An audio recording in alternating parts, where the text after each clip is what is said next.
YouTube? Welcome back. Another short little video. I just got back from vacation last night. Was in a faraway land, having a great time. Did play the whole time, but like maybe 30 minutes a day into a practice mute. Not real practice, so you can probably tell I sound like butt. Anyway, I got 4 horns in the last couple weeks, and actually have another one on the way. But I tend to try and wait until everything shows up, but then I buy another thing. And so I just never actually have all of it at once. So I thought I'd just show these 4. Let's go in order of least cool to most cool. Least cool, in my opinion, is this 1967-ish King H and White King 3BF. I bought this kind of on accident. I know that seems kind of strange. There were very bad pictures of this, or like 2 pictures, and they showed kind of like this angle, and then like an angle of the bell that said, you could see it said King, and that was kind of it. And it really 100% looked to me like it was a King 1480, which is one of my dream horns. The 1485 is like one of my top dream horns of all time. That's the sterling silver bell version of the 1480, which is King's bass trombone in the early period, the H and White period. There's 536 bore ones, there's 547 bore ones. I think there's also like a dual bore version of it. They're super cool. Not a useful horn. It's kind of like a single trigger bass, but even a little bit smaller. I would have no use for it, but I really want one. And so I bought this sight unseen, just bad pictures. And it's a 3BF because these early 3BFs have a really radical curve to the gooseneck, but the later ones, I don't have one out right now, the later ones do not have this, and it really looked like the same kind of curvature that the 1480 has. And so sadly I got yet another 3BF. It's great. I need to get the slide fixed up. I'm literally doing that here like in the next hour. I'm going to go head over and get a bunch of stuff worked on, so I wanted to make this video real quick. And actually, it's quite good. It plays well. I polished up just the bell. This is not a sterling silver bell. It's just silver plated.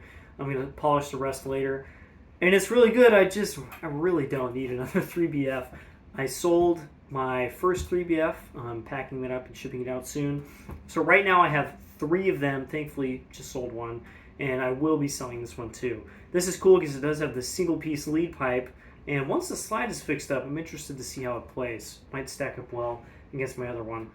Again, really wanted this to be a 1480. Anyway, next horn. I guess this is, they're all kind of cool, but this one's next.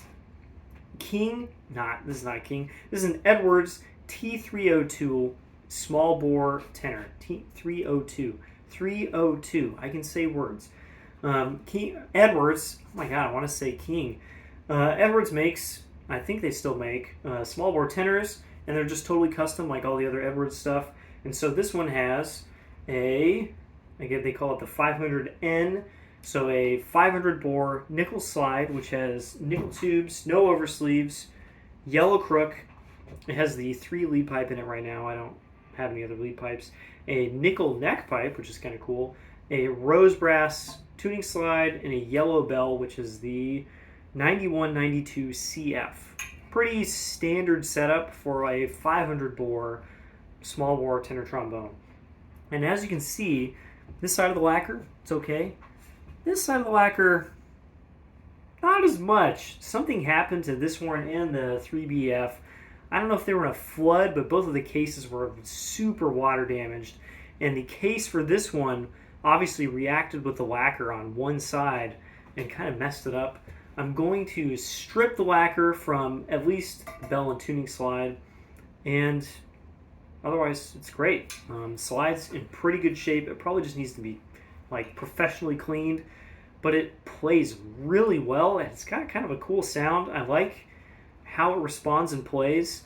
If I were someone who were to keep stuff like this, I'd probably put a valve on it because I think it'd actually be really cool with a valve.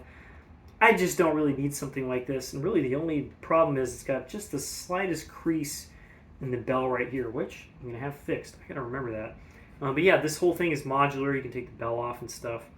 Not the most useful modularity of all time because I don't know what you're going to change all that often. But a really cool Edwards that I got with the 3BF. Next up, and I'll talk about how I got all these horns in a moment, or at least how they got to me. A Besson compensating euphonium. Of course, the valve stuck. There we go. So I've already had a Besson compensating euphonium that was from the same period. That was very similar to this in a lot of ways. This is a Besson standard, and this is, of course, the 4-valve version. I've also had the 3-valve version with the front-facing bell. So it seems radically different, but honestly, you know, from there down and adding a valve, they're pretty much the same thing. Very cool horns. This one is in what looks to be rough shape, but is actually in quite good shape. Couple dings. The bell is obviously crinkle crunched right here, but that's not a huge deal on these. They're really thick brass and it's very soft. Valves are in good shape. They all seem to seal really well. I only have one replacement valve cap. These things just seem to disappear really quickly. The valves, I've cleaned them out and put oil on them, and they're okay action-wise. I think they'll get better as I break them in a little bit. And it's obviously not been played in a long time, but it's got pretty good intonation. The 6th partial is sharp, as you would expect. Alternate fingerings make it great. The F side actually plays really well up there. I'm just very surprised I got this for a nice low price, and it's quite good. Once I get it fixed up, and of course the big problem is I don't have the mouthpiece out. It is medium shank, which not great, not useful. Really limits your mouthpiece choices.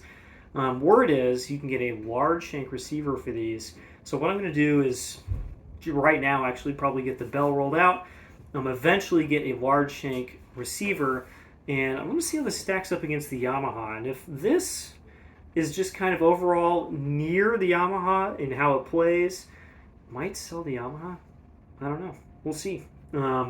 Really happy with this though, minus the bell cronch. We'll talk about that in a moment. And then last of all, what I think is the coolest horn, an Elkhart Khan 62H. Finally, the double valve version of the famous tuning and slide Khans. Of course, it's a little bit ruined. Yeah, so about how I got these horns. Every single one of these instruments, I've never had this happen before. As far as I can remember, I've had a lot of horns shipped to me. I have a spreadsheet of all of them. I've never had a horn shipped to me in just a case. Like the case is like wrapped in like duct tape or whatever, and it just shows up like that. All 4 of these instruments showed up in just a case. Thankfully, these two, because I specified to the seller, I was like, hey, make sure they're packed well. He did not put the case in a box, but he did put a lot of stuff in the cases to make sure that they were protected. I'm not sure if it entirely worked, you know, considering the crease on this bell, but they ended up in okay shape, and they were in like okay cases, I guess, even though they were super water damaged. These, though, you know, this one came in the original Besson case, which is honestly not a bad case. Kind of big wooden thing, kind of fits the contours. I'm going to keep it, no reason to get rid of it. But if you're going to ship a euphonium, you got to do something. And this was just loose in the case. Nothing else, just banging around. And if the bell gets crunched or if it gets put down too hard, the horn is going to move in the case and crunch. That's what happens. And in the case, pun intended, of this, it was shipped in a ProTech gig bag that was wrapped in bubble wrap. That's it. That was the entire shipment method of this trombone.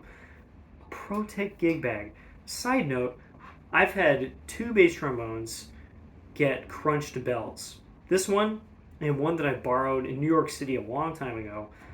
Both of them were in ProTech gig bags, like the same model of ProTech gig bag.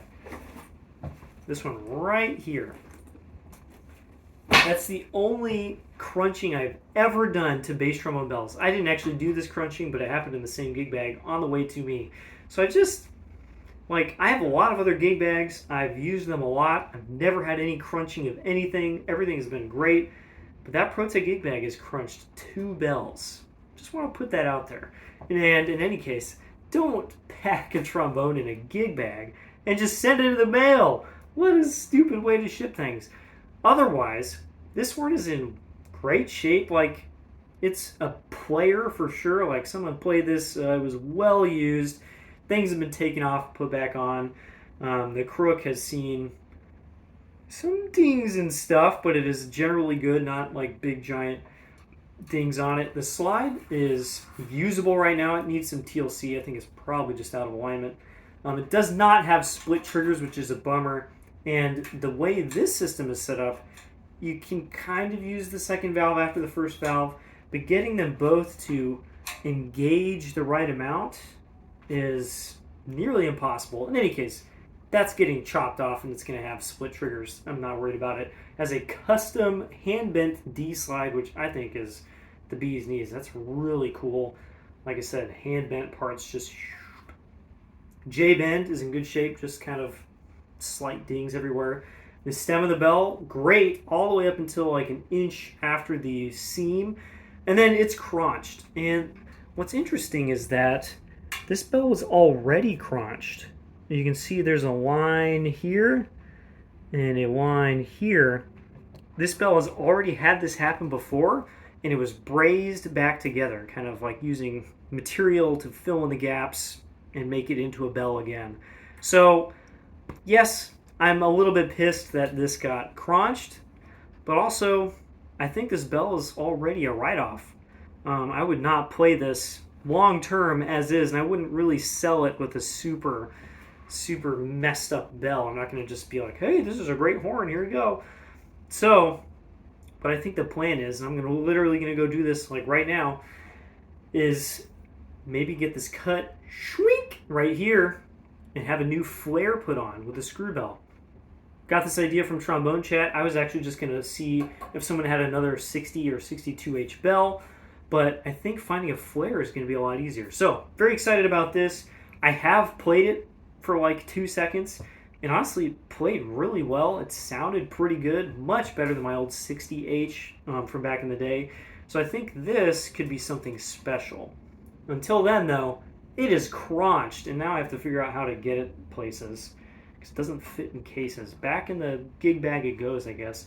That's all I got for now. Another horn on the way. Lots of repairs to be made. I need to like tally all this stuff up and get it on out the door.